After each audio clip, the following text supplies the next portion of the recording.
What's up? This is Jordan Gray from Half Lit and Dope Living TV. Hey, this your boy Don Ritchie representing the Midwest 219 Stand Up. Hey, what's up, y'all? It's Lamar Tate. This is your girl, Monifa. Hey, what up? It's your man, Dave Hollister from Blackstreet. You know what this is right here. This Trigger Tretch in the building. Hey, what's up, y'all? This is your boy, Jason Weaver. And whenever I'm back home in the Chi, I'm checking out Dope Living TV. Hey, it's your girl, Adina Howard, and you're watching Dope Living TV, live with Greg Gray and the crew.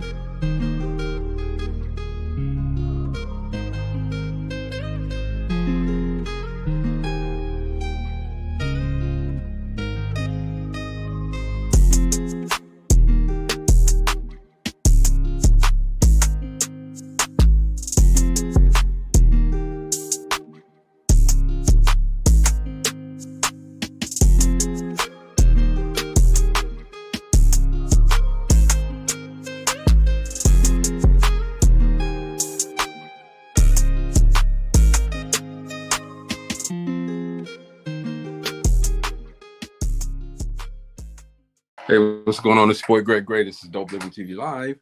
Let's start off by saying the views that are expressed on this Dope Living TV Live are not necessarily the views of Dope Living TV or its affiliates. Yo, what's up, everybody? Hope everybody's having a great day. Don't forget, turn your clocks back this weekend. Daylight savings time, I guess that's what they call it. Get that extra hour of sleep.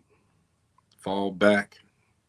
Spring forward, fall back, daylight saving time. You get that extra hour of sleep.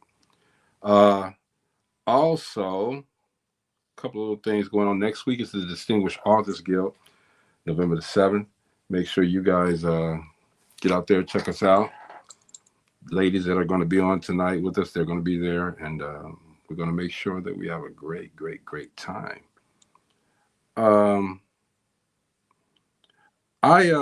Actually, well, maybe I better hold that off for a second. But how's everybody doing? I hope everybody's having a great day. This is our last day of the week. So on the last day of the week, what we do is we talk to two amazing women. First one is Dr. Carolyn Stephens. She gets us acclimated and gets us right on everything when it comes to preserving, knowing the signs, and maintaining your mental health. You know, it's very important, and we're so blessed to have her on the show with us to talk about it, because again, with us on Dope Living TV Live, we don't talk about what we don't know about.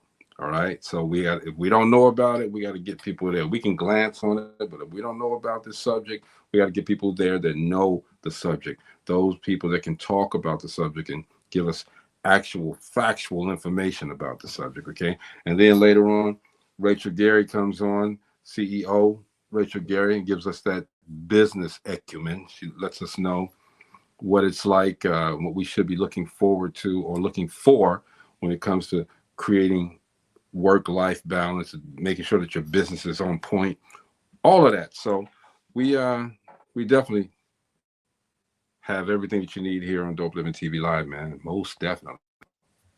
Hey, what's up, man? Chilling. Good. Everything is okay. You know. Steve. Hey, G. Hey, Mo. What's going on? Good. Y'all good? Y'all ready for this? Where? Y'all ready for this? What's this? Yeah. I was going to say, what's this? Because I may have missed something. The same thing that we do every Thursday. Just saying, are you guys ready? All right. Go on and say what you got to say, Mo. The views expressed on this Dope Living TV are not necessarily those of Dope Living TV or its affiliates. If you don't like it, what can you do? What can you do? Huh? Get your own damn show. One show, two shows, three shows. Let's make it happen, man. Mental health is on the menu right now, man. Let's get started. This lady, she's a blessing to us. Every single week that we come on, she gives us the information that we need to maintain and understand what mental health means to everybody out there and what it should mean and how we can get to a better place as far as that goes, and the knowledge. Okay, so let's welcome Dr. Carolyn Stephens to the show. Well, Dr. Carolyn Stephens. Dr. Carolyn. Hey, Dr. Hey, Stevens. sis. Hey, everybody. Hey, family. What's going on? Hey, Gina. Dr. Carolyn, can you hear us? She on Your mute. You're on mute. You're on mute. I There you was go. on mute. How dare me? She How must dare be me? hungry. I told her she Let's was try on one mute. more again. What was you saying? But I'm here, and I Okay. can hear. Okay, we Okay, hear great. you now. Okay. Got you now. Got you. How are you today, doctor? I am doing Black Tabulous. How are y'all doing? Did she say Black Tabulous? Black Tabulous. Whoa. Black Write Fabulous? that one down. Black Fabulous did. or Black Fabulous? She said Black Tabulous. Black That's what she Tabulous. said. That's what she said. Mhm. That's exactly what she said. Mhm. Put that on your brain, guys. Yeah, it's a beautiful time to Black. be black. Fabulous. I'm with that. So, doctor, I got a couple I want to ask you, though. Concerning mental health, what are some things that people can do daily that can help them protect their mental health? Daily. I at least I know Monday through Thursday. Come and hang out with y'all here on Dope Living. That's one thing they can do daily, right? Yeah. Amp up their dopamine, right? So There that's you go. where Dopamine on that's Dope where Living. dope comes from. So you hang out with Dope Living on Monday through Thursday. So that's one thing. But in conjunction with that, make sure you're doing deep breathing every day, several times a day. I might add, anytime you feel triggered, just do deep breathing. I add meditating to my daily schedule. I prefer to meditate in the morning and meditate and I do guided meditation. So meditate in the morning, meditate in the evening, and feed your soul every day with something short, some affirmation of some kind. Those are things that we could do daily. Yeah, I think that's so important. I like that. That's so important for us because a lot of people don't even know who they are. They don't know who they are. They're giving a version of themselves out here, but that's the version that they want everybody to. Well, that everybody has told them that they are. They don't know who they are. So that's important that we find out who we are. Self-affirmations. I love that. I am great. I will do this today. This will happen for me. Self-affirmations, even if it may not happen, okay, at least we're affirming ourselves and leaving ourselves in a positive position right off the bat, right? Yeah. Well, if you think it will happen. If you don't think it, it's not going to happen. I used to tell my kids that growing up, if you don't think you can do it, you can't. That is true. And if you think it, that means that it can happen because it came in your head. So that means that it can happen. You just have to make it happen. There's something, Greg, that I saw that you did. I was following you on Facebook. I wish I could say I could do it every day, but I would say this much. I would encourage people to try to do something like this, like a couple times a week. And that is because I teach people about grounding, right? So if you could get in touch with nature as much as you can. So I just have to see you. I think you were outside and you took some pictures of like the water and the people walking and stuff like that. And that was like dope to the 10th power to me, right? Because at the moment that I plugged in and I saw that, I was dealing with some stress, right? And immediately I commented on a couple of pictures. I was like, I like that. And then what it did was so I was doing like virtual grounding. It took my mind off what was stressing me out. And now I was getting a chance to plug into the water, to the birds, to people. Right. And I think if we could do that, I know we might not be able to do it every day, but we could do that a couple times a week. Oh, that's good food for the soul. Yeah. I truly believe in that. I mean, I got more pictures now. I just put some up, but God has given us the most beautiful landscape in the world. He's given us the most peaceful atmosphere for us to just go out and say, well, hey, look, this is what God gave us, because we're still here to see it. Okay, look at this bird. Okay, how do they do this? How do they stay up in the air? You know what I mean? It's like a plane. So just little things excite me. Little things. That's what gives me my peace and my power. There's my piece right there. That's one of them. Yeah. One of 10. Oh, that is too cute. Oh yeah, kids will definitely give you peace. Oh, I don't know how people can put in their mindset to harm children because of the innocence, and they're the most innocent that you can even come close to on this earth. Yeah. It's the adults that tarnish them. But I really want to ask some specific questions, a really specific question to you, Dr. Stephens, and I really would like for you to dive into this, because we talk about PTSD all the time. But I want you to tell us what really is PTSD, and how do you know that it is PTSD? Right. Okay. So excellent question. Cool topic. So let me start out because, I am a culturally cognizant therapist.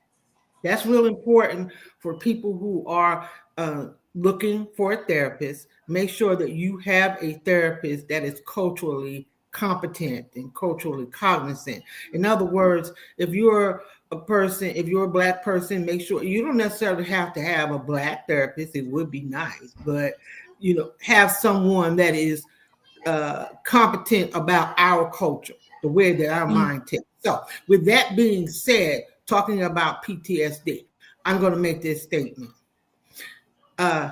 As a diaspora, we got PTSD. And for this reason, culturally speaking, because there's no way that we could have gone through what we've been through in over 450 years and not come out with post-traumatic syndrome. For real. Right? For real. There ain't no way. Wait. And it's still going on to this day. That is the difference between, and Mo, I'm glad you said it. So that's the difference between us and other cultures, because I'm certainly not minimizing the Holocaust and what happened with the Jewish people. I'm certainly not minimizing the concentration camps that were here in America, concentration camps, y'all. Just throwing that out for a reason, okay, with the Asian culture.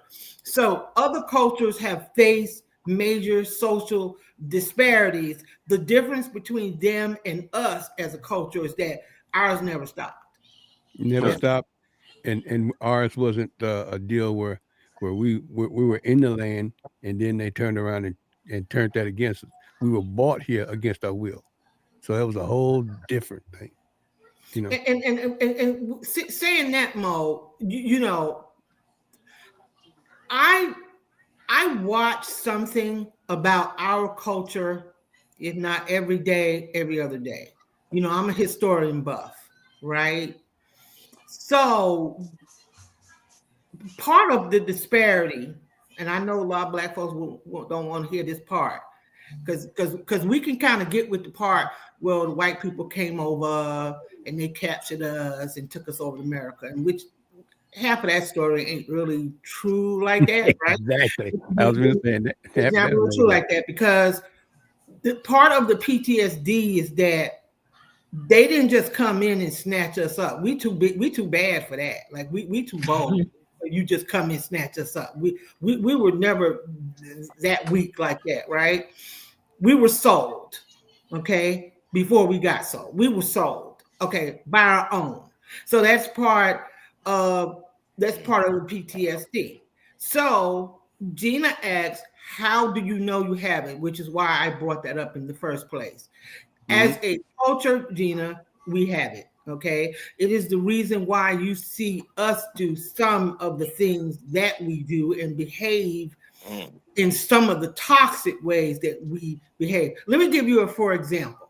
Okay, this is one that a lot of us know about. This ain't to pick on no gender or nothing. I'm just talking about something we all know about, right? So a lot of times, people will say, well, why do Black men just go from woman to woman making babies and they baby daddies and that's all they do? Okay, well, that's a cultural disparity. Okay. Because if you know anything about our history, That's what Master told us to do. that's what black men were told to do. And because it was something that they did on a regular, the thing about mental health is that toxic behaviors then become normalized. So for black men, that became a normal way of life, right? So those mindsets turned into behaviors that get passed down. You don't stay with no one woman. You don't commit to no one woman. Even if you got a baby by her, you got a baby by her and her friend and her friend's friend, right? So I mean, I'm kind of laughing. that becomes a part of the narrative. The narrative. Well, but the other side of it for the women is that, sometimes women say, "Oh, why does she put up with that?" Because we were socialized into that for putting up with that. We normalized it. Exactly. Okay. So how we start to break PTSD is first to identify that there is a problem, right? And identify that there is a problem. I may not know what the problem is, but I get nervous around certain things, or certain things trigger me. Like, you ever been around a person that, like, all of a sudden they just get mad and you be like, what in the heck happened?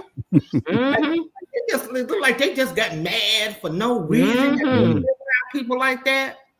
That is how PTSD looks like. Because unbeknown to us, that person was triggered. Not that you meant to trigger them.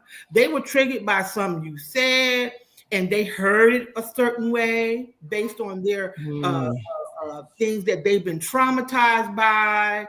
People can be triggered by certain smells. Where another person looks. By the way somebody. It's happened to me several times. I've gotten my car damaged because the girl eventually, she told me that I reminded her of her mother. I was like, well, damn, nice car. Now, but that it triggered her. She said, because every time I saw you come here, you reminded me of my mama. Wow. And I was mad every time I saw you. So yes, I did go outside and I cracked your window. I busted your door. So that, hey, it happened. So after you picked yourself up off the ground, how did y'all resolve that? Well, I'm gonna be real honest. The young lady became violent with me. I was going to say, a mental health therapist on location. She became violent with me, and I told her, "You're going to stop doing that, and don't come up in my face no more." That's exactly what I told her, right? And I was fired because the other culture said, "Dr. Carolyn, that's not how you handle a client." I was like, "Nah, that's how Black folks get down." I really supposed to have done something else. But that's how we get down. Right. You just don't. You done destroyed my car and you in my face. Now, this really supposed to go on another way, because now I'm triggered now, right? So, but that's really so Mo. That's what happened in that particular situation. I was wondering if she had to pick herself up off the floor first before that.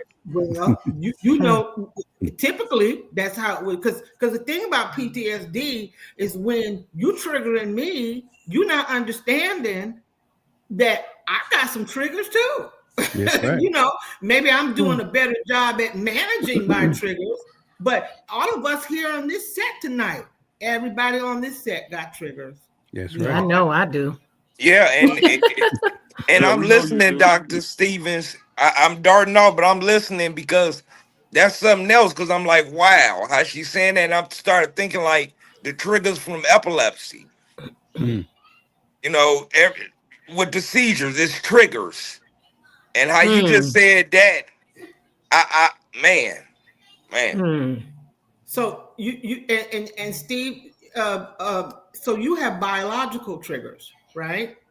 So here's the deal, though. We'll talk, y'all. That's why in this day that we in right now, with folks not getting no food stamps and all the other stuff that's coming up, practice leaving people alone. I'm so serious. Like if you're that person that's used to cussing people out when they drive a certain way, you might want to start changing that behavior, because you might run up on a person that is dealing with PTSD that might decide to stop that car and get out and go to shooting everybody. Right. That's just honestly where people are now. So we individually, we all need to, one, identify our triggers, you know, and in therapy, I help people to identify their triggers, right? Identify what your triggers are, be able to say, okay, these are some things that anger me. These are some things that make me feel sad. These are some things that trigger me. So I need to be careful about going here. I need to be careful about staying away from these kinds of people. I need to be careful about the things that trigger me. If you have close relationships with people like family, friends, loved ones, whatever, then you can send out the memo. That's what I call it. You can have the honest conversation. You can be like, you know, Mo, I just want to tell you, bro, because we're friends. And this is not true, y'all. That's listening. I'm just making it up. You know, Mo, I don't know if you realize it or not, but every time you say that, I get triggered, because in my past, I've had an issue with that, and I hope that you would be understanding of that. So if Mo really loves me, he's gonna be like, I'm not gonna do that no more. You know, I'm just not gonna do that one no more. You know, because that's part of him helping me to heal. Well, my daughter had a trigger. She's special needs, and she had a trigger in school. We kept wondering, why is this one particular teacher? She had no problem, but this one teacher, I mean, she just kept having it was a lady that was actually abusing her when she was younger. That and the lady looked just like her. And she'd go to that class and act a donkey. And when I went up there to the school, I was like, y'all need to get her out of this class right here. I know the reason why. They had no more problems out of it. Wow. It's good you were able to identify it. Yeah. Well, it was uncanny. The chick looked just like this lady used to abuse her. So, you know, she was not having it. She just, not again. No, I'm old enough to tell you the way I feel. So it was one of those things. So I had to protect my baby. Y'all need to get out of there. I used to be the one to go to the school, of course. Mary Ann, she was ready. She'd be messing around, skint somebody up there. So I believe it. You need to go on up there, baby. I'm going to tear somebody up. Wow. So you know, Gina, in response to what you brought up, as a culture, we have triggers. We deal with PTSD. As an individual, we all have triggers. Like, I don't know where this has come from for me, but I'll share something. I do not like sleeping with lights off. I know it's not good. I can't think of anything that happened to me, but I just do not like sleeping with lights off. It's something Indiana thing. You go to Florida, you go right to sleep at night. Okay. Well, I gotta have some type of light on myself, and I can tell you where Greg. And it is the stupidest thing in the world. Black for me. It is the most ignorantest thing in the world that you got me having to have some type of light on. Okay, I'm sorry, mine is the TV. I was little. I think I told y'all about it. Long time when I was little, I wasn't supposed to be watching Alfred Hitchcock and all of his stuff, right? So I watched it, okay, and ever since then, man, it's like I saw him on the light switch. On one of them things, he was on the light switch, sitting on the light switch. And I saw him on the light switch. Are you laughing at his trick? Hold on. Because he would be on that light switch. So that was my reason why I sleep with some type of light on. Something got to be on.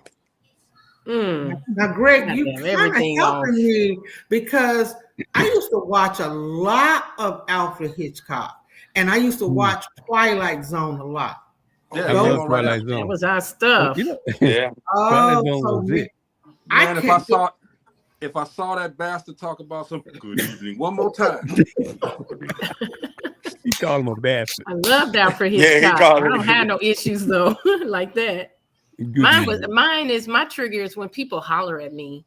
My mom was a disciplinarian. She hollered at us a lot growing up. And now if somebody hollers at me, I feel like I snap. I just can't take it. Don't holler at me. We can talk respectably, but do not holler at me. And it's a trigger that I know is a trigger, and I know why I feel like that. You know, it just reminds me of growing up when my mom used to just holler at us. Yeah. My mama hollered at me. But, 9 times out of 10 it's because of something I done. Or me and my brother. My little brother stayed in more trouble than I did. Yeah, and don't call me Gregory either, man. Well, my mom used to be That's a trigger. I make sure I remember that, Gregory. Hollered for breakfast. My mom hollered for breakfast, lunch, dinner, and snacks. But it was the way that that's how she knew how she learned how to communicate. But when I started researching my mom when she left this world, I learned that my mom grew up in a highly abusive household. And so so for her, that was normal. Hollering and screaming at kids and stuff, that was normal for her. It wasn't normal for me because I was always the one getting hollered and screamed at, but it was normal for her. So when I identified that I had that same trigger, what I did to start to turn that around so I could be in my healing space is I was very intentional about talking with my children and not screaming at them. I was very intentional about it. I'm not going to say I never did it, but I was really intentional about it because I knew how I felt as a kid. And I didn't want to project that onto my children, the feelings that I used to have of getting screaming and hollered at. So we all have them. I mean, we all have triggers, and to some degree, because we do, then we all have some level of PTSD. There is some traumatic event that has taken place in our lives, some more severe than others, where it created certain triggers in our head that remind us of the traumatic event that has happened. Lots of times we identify PTSD with those who have been in the military, and certainly my son is a military guy, so certainly that they can relate to that. But it's really any person that has had any kind of traumatic experience in their life that left a stain on their brain that causes them to relive that event through through some form of stimuli, screaming, whatever that may be, and then we automatically start revisiting the feelings that we had when the last time we got screamed or something like that. You know what, Dr. Carolyn? Go ahead, Steve. I thought epilepsy brought me PTSD, how you explained it, because I had anger of it. Because I had anger because I developed it. So it triggered you. It triggered you because you probably felt like, why do I have to go through this? Yeah, I mean, at 13, didn't understand it. It was like right when your life finna begin as a young man, and then it was epilepsy. Wow. Okay. Okay. So, Dr. I need to get on the couch. No, because it went to no driving. It went, the whole thought of my life changed. So, I want Dr. Because it reminded you, as an adolescent, as a young teenage guy, it just reminded you of all the things that you could not do. And you were angry about all the things that you could not do. Because I can't even imagine what that could look like for, let's say, a 16-year-old guy trying to holler at a girl, and maybe in that moment you have a seizure. Not cool. right? So, it just reminded you of all the things. So the way you start combating that is you start putting real intention and focus on all the things that you can do in spite of. And you constantly repeating that narrative every single day and surrounding yourself with people who help you repeat that narrative so that you don't see it as a real negative or toxic thing. Yeah, But I because get it. honestly, I didn't know I was a special needs kid until this summer. Steve, we're all special. We're all special needs. I'm the therapist that's going to say we're all special. Like when you think about special needs, like Gina, do you have any special needs? Like I do. I've got some special needs. What's Yeah, your I think special we need, all Dr. do. Carolyn? I'm with What's you. your I think I'm we not all going do. to ask you, Greg. I'm not going to ask you, but for the sake of the show, Greg, do you have any special needs? Yeah, baby. Oh my God. Not them kind of needs, dude. Not in need. Oh. He said not Yeah. in need, special See what need. I'm talking about. That's what But I'm I talking Do I have understand that, any Greg. special? Do I have any Michelle. special needs? Because at 13, I was having 5 seizures a week. Dang, Wow. I That's a do have a seizure special day. need. I need that's a lot. everybody That's to, a, woo. I need So what is your everybody to special need, inbox Greg? me. I need everybody to inbox me because I got this. I wrote this book. Thank you to my girl Gina.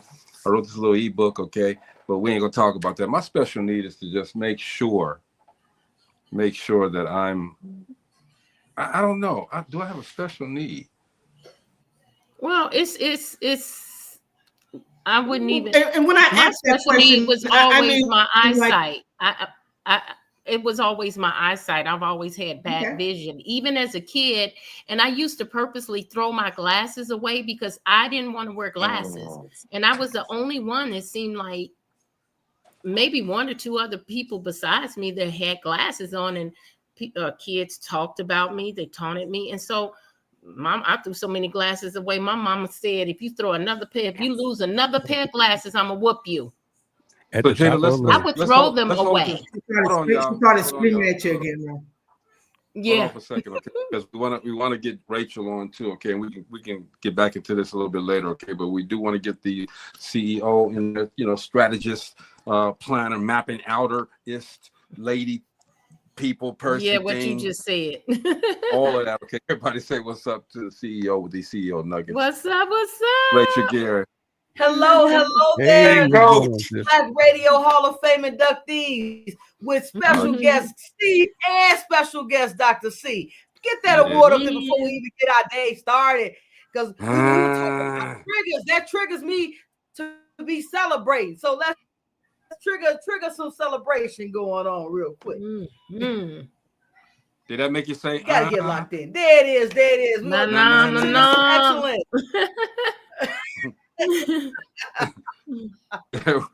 Yes. Rachel, what's we're having an awesome conversation, and it was a great conversation. And I already have some things I was gonna chime in on that before Greg asks his questions. Go ahead. You chime in. You go right ahead. Chime in. So it was when you guys were talking about triggers, it reminded me of something about people when we trigger bad habits for money. And the money habits are triggered by experiences that we had from when we were kids.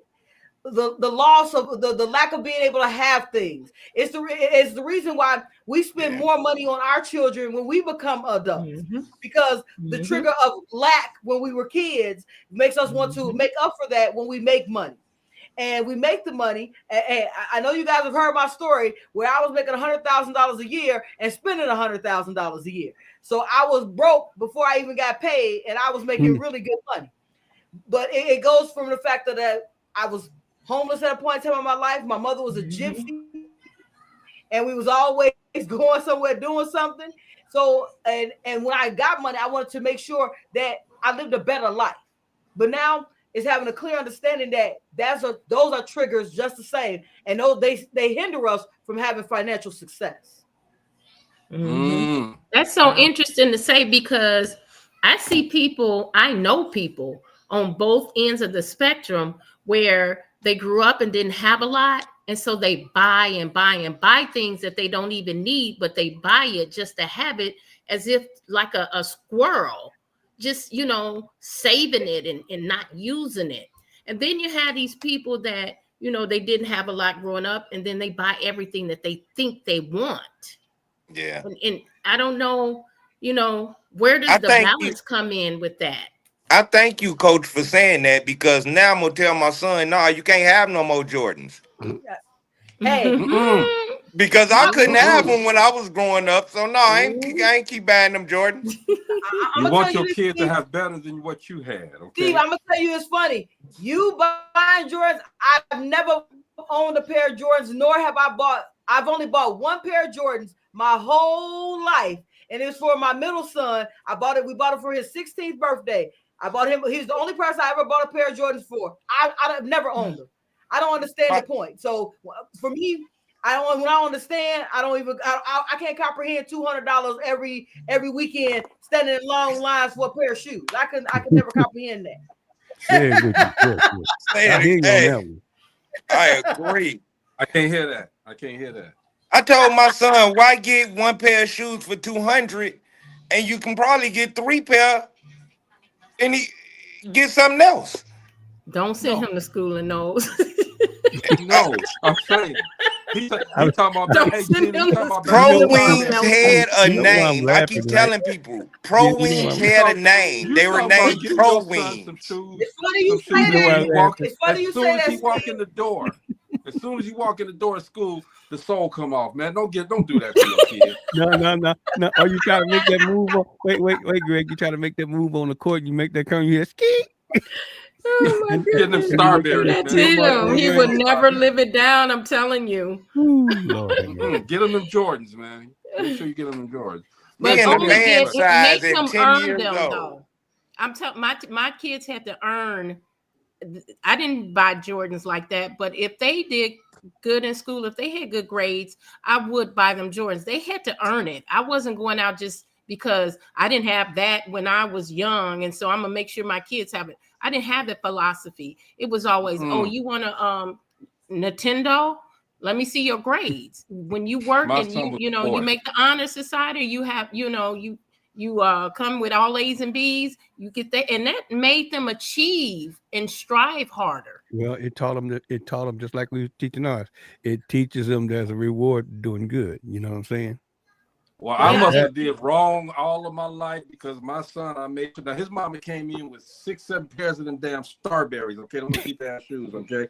And she thought she did. Starberries really good. She thought she did. You talking about really the shoes that light up like. No, he talking about Stephon Marbury. The Starberries was by Stephon Marbury. They were some cheap ass $10 shoes that he said he was going, and those shoes were cheap, okay? But did you get a jogging suit to go with it? Because they had the whole thing. 7 pairs she came in with one day. Different colors, different little. Because I would have rocked them. I don't care. I would have rocked them. Y'all are going to had some triggers. Keep on. I had some triggers. I'm telling you. And I bought my son these shoes, okay? His name is Jordan. He hated Jordans, but whatever else you wanted, Jordan was, Rachel, Jordan was spoiled, okay? So I told her, you're going to have to give them Starberries away, okay, to some other kid, okay, because my son ain't going out the house with these, okay? And my son, and they were big, because my son had big feet, okay, and they were big too, and they stuck out, and he's like, Jordan got Starberries on. He got them Starberries on. Your mom and daddy on welfare. Anyway, it's like, you ain't doing that, okay? But to each his own, okay? I'm just. They was big in China. They was big in China. I don't know. I don't think there's anything wrong with kids having a little bit of humility in their life. They have to. That's life. It's something that they have to deal with in life as an adult. So they have to learn those things younger. You know how many times so that they can deal with them when they get older. I think that's one of my triggers, my gym shoes, because I used to get them cheap gym shoes to wear at gym. And I'm tell you, I got talked about so much with them gym shoes on, it was even funny. Right now, I'm gonna show you. Y'all seen the wall of shoes that me and Jordan got? Okay, we got a wall of shoes. No walls, plural walls. All right, and I'm not saying that to be. Bro, if I had to lose, I'd get you that locker. But we love shoes. We love our shoes, and Jordan's is bigger than mine. Okay, Jordan got about 200-something pairs of gym shoes, and he only got 2 feet. Okay, I got 100-something, but he got 200-something pairs of shoes. He just got the Asia, the chick that won Asia Wilson. Asia Wilson. He got two pair of those just came to the house. All right, how much it cost, Jordan? Hey, Dad, it was 180. Okay. Asia Wilson's 180. Yeah. Ooh. Yeah. Ooh. They nice though, but I can't, anyway. But Rachel, where we at? Rachel, hey girl, look. Rachel, like, go ahead, y'all just ran with my story. I'm sorry. I got a question for you. No, it's great because I'm going to tell you what I heard out of all of that. Now, one, I got to give y'all a crazy story. My kids have only the whole conversation around shoes is this. We only shop at Shoe Carnival. They buy one, get one free. I mean, one half off. Now, let me break this down. Whenever I look at my bank account, it looked really good. So I wasn't never concerned. So my son, the only time he ever got something extravagant, he got 2 pair of ones when he was in 2nd grade because he got straight A's. The deal we made, because he heard Nelly's song, I need 2 pair. I told him, you get straight A's, I'll buy you 2 pair of ones. He came home with straight A's and he got the 2 pair of ones. Now, let me explain what I explained to him next. I explained to him the difference about shoes and the difference about clothes and where they're actually made and what we're actually paying for. So I was big on educating my kids on the properties of things. So first off, Nike shoes are not made in the States. They're made in China, and the price of the manufacturing is $6 to $7. So if this goes to profit margins. So I explained to them from a business standpoint that you're paying a markup of 700 to 900% for a pair of shoes. Now, great business model. Are you a businessman or are you a person who's trying to live in society? I also explained to them about having a conversation about who gives a good goddamn what someone has to say. Because I guarantee you something here. I never owned a pair of those type of shoes. I wore pink Pro Wings until 8th grade on purpose. I liked them. They had Velcro. I liked the shoes. They had nice shoes. My grandmother forced me to get some Nikes. The very first pair of Nikes I got, I was in 9th grade. She forced me to get some pink and white Nikes because I wanted them to match as close to my pink and white Pro Wings that I like. Now, let me go to my psychology. To this day, at 49, I don't care what anyone has to say about what I wear, how I wear it, and what's going on. It's the last thing on my mind. Furthest from my mind. I'm worried about how to make dollars and cents. Now, this is going to lead me to a point. It's going to lead me to our society at large. We worried about stacking up what we're wearing and less about what is in our minds. So for me, I spent the time to educate them on what's in their mind. My daughter bought a pair of ones at 21. She is 28 years old. She still owns those pair of shoes. She called me almost gasping for air. She said, did you know these shoes were $125? She in the store getting ready to put them back. I said, it's your 21st birthday, and this is your present to yourself. But this is the psychology of how you actually teach your kids to value things in life. That's crazy because I have right now the economy is about to be upside down, and people are going to spend so much time trying to stay up with the Joneses as opposed to getting together in a round table and figuring out how we're going to make it. That's what we need to focus on. Rachel, I don't know about this, but I have a real bad car fetish. I have a bad car fetish. I love me. I do too, Mo. But I had to trim it down some. I owned 6 cars at one point. When I first met you, you had 6 I gave them all away. I gave them away, y'all. I was down to 2 cars. I did give them away. Selling? I gave them away. I gave them away. And I was down to 2 vehicles, y'all. And then we ended up with 4 just recently. Now we're back down to 3. That's all I got now. That's all I got now. 3, but I had 2 more. So I got total 5. I love cars too, Mom. So when you're not driving them, what do you do? No, I wasn't driving them. Well, Clean I had 2 of them in the garage. One I was driving, one I drove every now and then. Ask me how many cars I got and ask me what I do with them. I know what you do with them. What I make money with yours. I know you know. You make money with yours. Absolutely. Because at the end of the day, to me, we had my psychology is all about how do we grow? How do I grow? How do I go? How do I do the things that I want to do in my life? That is what I'm concerned about. I spend money on experiences. But you know what? When I say I want to travel the world, I like shoes. You know what? You really hit the nail on the head when you talked about what you do with the money that you do have. And it's so funny because, I was on my job for 18 years and I was a manager. And everybody on the job would always say, y'all know Gina rich. That was the thing going around on my job. I was nowhere near rich, but I knew how to manage my money. And I knew if I got any monies that I got my hand on, I was going to turn that money into more money, or I was going to turn it into some type of an investment.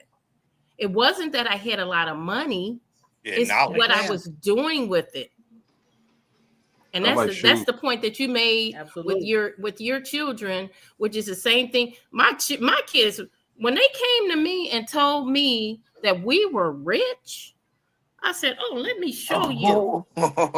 So what I did was I made them set out a plan. I gave them, this is how much you make, and they were like 15 and 16 at the time. And I gave them, this is how much your paycheck is every 2 weeks. These are your bills.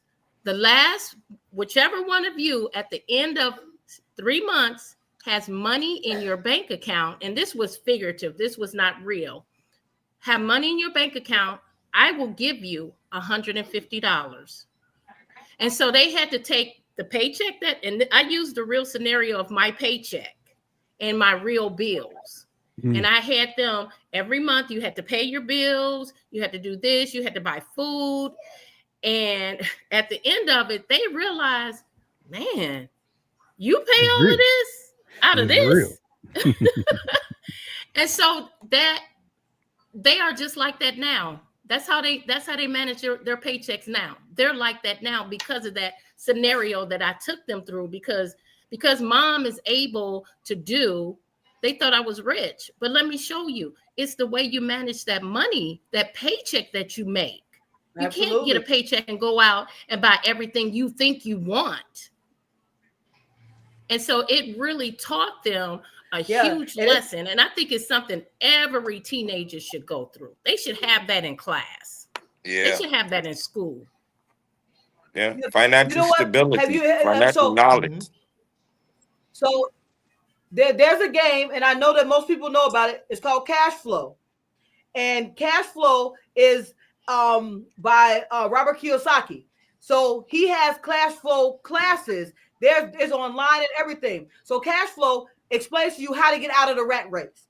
And the rat race is how to go from having assets, from having liabilities to having assets that pay for liabilities. Because that's what the wealthy think of. The wealthy think about when they buy a car, who's going to pay for my car? When they buy a new house, what investment is going to pay for my new house? That's their mind. That's their mindset. We think of, we get money. How can we buy what we want? Not how can something buy what we want. It's a different mindset. And that goes to the things that I teach, the things that I speak about, the things that I'm about on an everyday basis is about the mindset that is needed for growth. Right now is the time to reset, revamp, and grow. Now is the time. Get prepared. People that, if you're listening and you're half listening, prepare yourself right now for the ability to have a future. Because if you're dependent upon nothing personal to jobs, I was a W-2 employee for 40 years. I've had a job of some sources I was not. Groceries, garbage, everything. If you don't understand that the economy right now is about to make a change, make the change now. I talked about this 10 months ago about I wasn't worried about Trump's 2025 plan because I was worried about Rachel L. Gary's 2025 plan, because that's the plan we should have all been sitting down having a conversation about. That plan. We knew it was coming. So I really want to ask a question. Let's now ask, please. I want to ask the question to everybody on the panel. How many of you are worried about the food stamps not hitting tomorrow or this weekend? How many on this panel? I want to say I am. You are? Let me tell you, I am. Let me tell you my why. My why is this. Now, remember, guys, I'm a strategist. So I play chess, not checkers. Now, listen to it carefully. One, you take away people's economic freedoms. You take away the way that they're able to provide for their families. We as Black people, and I'm a Black person, so I'm going to speak from our diaspora, as Dr. Stephens will say. We get angry. We don't strategize. So what happens next is people start looting. People start stealing. What does the government do? 2, they bring in the National Guard. Why? Because that's what you do to calm down a crowd. 3, what happens next? Then you have martial law. Then where can you go? What can you do? You are stuck. So this goes to, I don't be concerned about the food stamps themselves. I play chess in life. And I know that this is a strategy. And if we're not hip to the strategy, we all need to be worried about what's going to happen next. Yeah, but the point I was making is we all on here, none of us raised our hands. Well, you did. I raised my hand. I raised my hand. We all on here prepared for a day like this. No, we prepared for a day like this. No. Where we're not going to suffer in our households. And we may be able to help some of the people out there that's struggling in their households. That's the point I'm making. I say this, Gina, I agree. We might be more financially stable. But if there is, we'll go this way. If you have 100 people and you got 6 who can be stable, and you got 100 people that are unstable, they make the 6, they overshadow the 6. Because when all of these things take place, we're trapped in it just like they are. If we have not made a plan to get away, which I know Gina has heard me have a conversation. We talked at the beginning of the year, Gina, when I told you what my plan was. Dr. C, you've heard my plan, because at the end of the day, if you don't have a plan of what you do, I'm not a doomsday type person, but I do watch. We've been hearing threats about the National Guard. Did y'all read Trump's 2025 plan? He executing every line. He didn't lie. He said it to our face. We just didn't take face value. Well, we tried to tune a bunch of that out, and because you can't believe somebody would follow such a raunchy, unbelievable plan. For one, that's the and you start thinking this ain't even human, and it's not. And what's so crazy about it, he don't know nothing about his history, or he wouldn't be doing none of it, because 80% of the plan is hurting the people who voted for him. You know, this ain't about votes. He don't care about them votes. I'm just saying he don't care about the people that he's hurting either. Because it goes this way. The slave owners, we're gonna take it back. We're gonna take it back real quick. Slave owners, they didn't care about the people they were hurting. They cared about their financial gains. And we think emotionally. They think financially. We care about people's feelings, how people are going to be doing, and about their lives. They care about their finances. That's true. So we need to change our frame of thinking and start thinking about our finances so we can be more financially stable, because our dollars are the dollars that stimulate the damn economy. Excuse my language. We stimulate the economy. It's our money. But believe me, Black Friday, we all gonna be in a line. Believe me, on Christmas, we gonna fill up a Christmas tree. But we gonna do that, right? But we don't, because we don't understand we don't understand that right now that fourth quarter is when they make the most money because we spend the most money. We got Halloween. Right now, I see decorations everywhere. I see people buying candy everywhere, but they ain't gonna be able to buy food in 2 days. Correct. Mm. Correct. But it goes to our mindset. We stimulate the economy, and the great majority of us know that as a diaspora that we stimulate the economy, but we don't stimulate the economy for us. No, we stimulate the economy for other people. Then we don't choose to leverage the fact that we are responsible for stimulating the economy. And that's where the psychological warfare comes in, because I have to feed you a load of bull.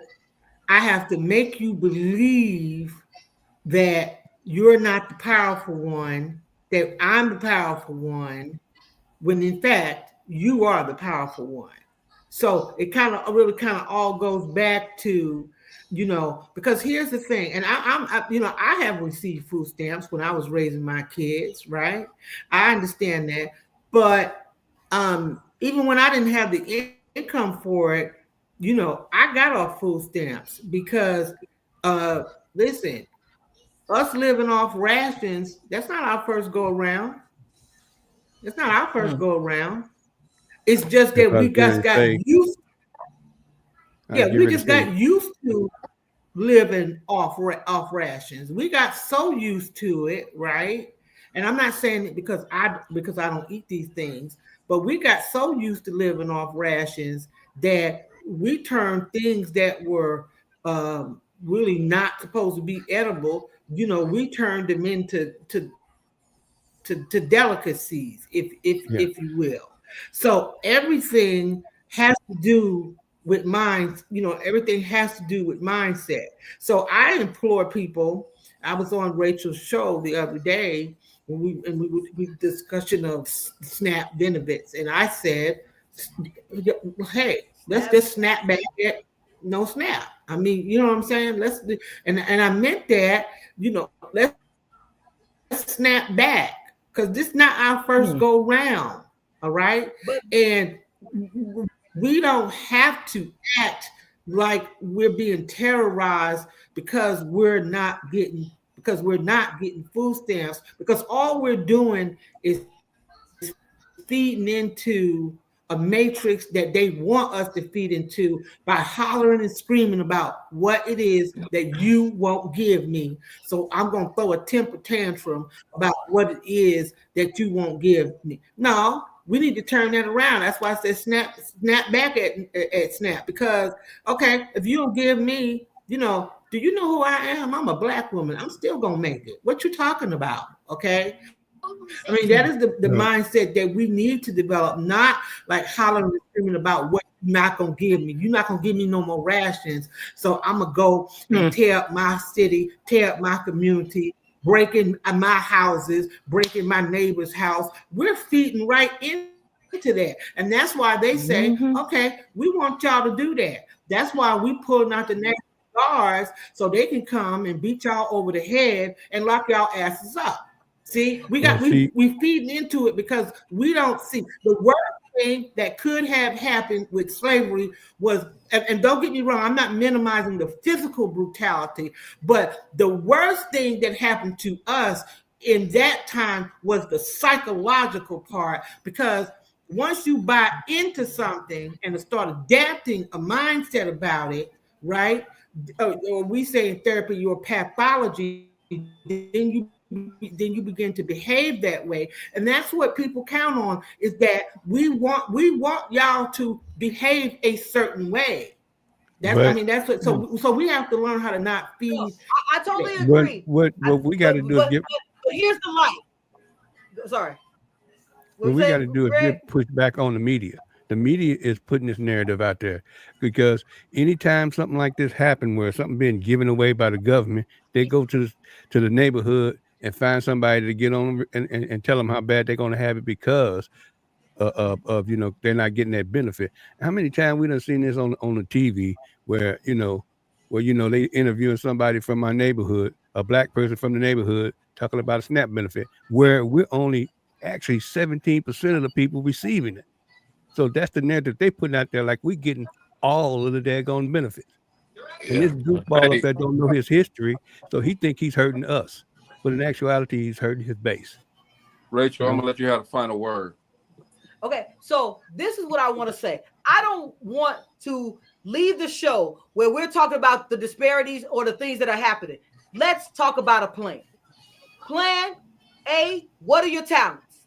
Let's get your talents and let's start monetizing those. Let's stop being concerned about what's happening and let's do what we can do to make it better today. If you do hair, start doing hair. If you are good at sewing, start sewing. Get with your community, get in the community leaders, start having community meetings where you guys make a decision on who's going to put this amount of money aside, who's going to give money to what program, who's going to be over that program. Let's start using our brains that we have always been superior. Let's continue being superior with the mindset of how we come back. As Dr. C said, snap back means combating the narrative of negativity and bringing in the positive. And the positive is that do what you do and do what you do best without making it. The hardest thing is to suppress anger. That's an emotion. But we have to start thinking logically, not emotionally. Yes, logically, what can we do as a community to bring our community solace and help the people that will be affected? 17% is 8%. So let's stay focused on our growth. Let's stay focused on using our money in our communities to grow our communities. And if you want to boycott anything, boycott spending your money outside of your community. Let that dollar stop circulating 4 seconds in our community and start. Cool. Give us that exercise real quick. So, CEOs, this is not the time to be scared. This is the time to be empowered. That's why it's clearing your actions, empowered by your choices and owning your direction. And until next week, right here on the National Black Radio Hall of Fame inductees, with guest stars Dr. C and guest host Steve Edwards, I want you guys to be up, out, and moving to the greatness that we all know lies within who? You. Yes, sir. Steve, what you got? Oh, man, it was just awesome, man. You spoke on the triggers, and then, man, it was an awesome show. It was an awesome show tonight. I learned a lot. I learned I shouldn't have gave my son all them shoes. Hey, Dr. Kelly, you want to say anything real quick? He obsessed now. Dr. Carolyn, do you have anything you want to say real quick? I'm sorry. I was just laughing because he was like, y'all didn't see, he was flashing the shoes like that. I saw the red shoes on the screen. That's my only pair of Adidas. I only got one. No, that's the power of media. He was rolling the shoes across the screen. See the power of media? See that subliminal message? Y'all go buy these shoes. But what I want to say, love being with you guys. Absolutely. This is Dope Living times 10. Stay positive, stay up, and just remember, hey, keep your mind intact every day. Your mind is all you got, right? So keep your mind intact. Love you and sending you lots of peace and love. Yeah, we appreciate you, Doctor. Mo, what you got? Just, fam, we need to go ahead and rediscover our history. In our history, we used to take care of each other back in the day. Our parents used to be caretakers of the community. And when they said something like, hey, we ain't going to do it, guess what? We didn't do it. We followed through. And we need to learn from that. It's very important what Dr. Carol and Rachel said. Hey, we really, really need to take a look at our money. And when it's time to spend it, we spend it someplace where we appreciate it, The worst thing you could do is spend your money with somebody that don't appreciate you. That is exactly the worst thing that you could possibly do. Because Yes, sir. I remember being in those shoes every once in a blue moon where you, before you know, you get your money for you when you're out there at the beginning starting, and you know you go someplace to buy something, and you know they don't treat you like dirt, but it's dang real close. You could feel it, you know, you can smell it. So when you're young and stupid and don't know, you could walk out the door with your money in your hand, because he who has the money wins. Period. So I mean, if they taking your money and treating you like shit, then you deserve everything you get. So. Cool, Gina. Man, I'm telling you, this is really the time to mentor and educate people on what to do with their money and how to make it grow for them. If you can't get through them during these times right now, they just don't want to hear it. Pull somebody to the side and show them how Rachel's doing it already. Get them to sign up in the CEO classes, you know, because this is a time where you need to learn how to make your money grow and how to make it work for you, not just get it in your hand. And as soon as it's in your hand, it's burning your pocket and you in the store shopping. All right. So let's do that, y'all. Yeah. And don't forget, everybody, next week is the Distinguished Artists Guild next Friday. Go out there, have some conversations, network. It's going to be a great event. I want to see everybody there. I guess I won't be wearing gym shoes, but we'll be okay. Yes, you will. I did last year. I wore them the suit, but I ain't gonna wear them this year with a suit. I'll be all right. Y'all done made me. I gotta go apologize to my son for raising him wrong now. Anyway. Stop it. Yeah. Woo. Goodness. That is our week. Don't forget to set your clocks back this weekend. All right, you're getting an hour. All right, and you're gonna need an extra hour for next week, right? I'm sorry. Gonna need an extra hour for next week. Oh yeah. Yes. And Halloween is tomorrow, so. And don't forget that you're gonna be on Wake Up CEO. When am I being on Wednesday? This guy. He already forgot. I'm gonna be on Wake Up CEO, and man, look, I got this new book, Gina. I gotta say this real quick. Gina is such an amazing person. Okay, we had great conversation. I sent her the book. And I had, before I even did anything else with it, and she didn't call me back. All right, so I'm sitting here pacing. It's probably a curve in my floor right now. I'm pacing, and I'm like, you know what? I said I wasn't gonna write, and I ain't doing it no more. Forget what Rachel Did you get triggered? About. I ain't doing nothing. Okay. That triggered. Rachel, that's yeah. But you got triggered. She came back. She said I did a great job with it. I'm gonna send each of you guys a free book. Okay, but man, he said that word, y'all. He said that word. It's an ebook, y'all. So I'm gonna send y'all the PDF copy, okay? So everybody can go to it. I need everybody to come back at me and say, Greg, I didn't like it. You shouldn't have did this. You shouldn't have did that. Greg, I did it. Everybody else is $4, y'all. Y'all get the $4. $1 off of every book is going for the Distinguished Authors Guild next year for the scholarship. Okay, so I hope I sell 3,000, 4,000 million copies so we can definitely have a good time there. But anyway, that's us. Gina, I don't know if you saw some of the stuff. They just sent us a bunch of backgrounds for Halloween. Okay, they sent it today. Oh no, I haven't seen them. I saw you put one of them up there for a minute. I was just checking out because I'm like, what is this? They just sent it. So anyway, I'm gonna delete all of them. This is DopelivenTV Live, man. We'll see you guys on Monday. All right. Have a safe weekend. Make sure y'all treat these kids right on Halloween, okay? And make sure you set your clocks back. Okay. We'll see you guys Monday.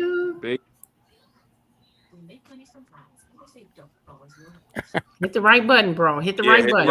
I'm gonna hit that button now. Before I get it ain't working.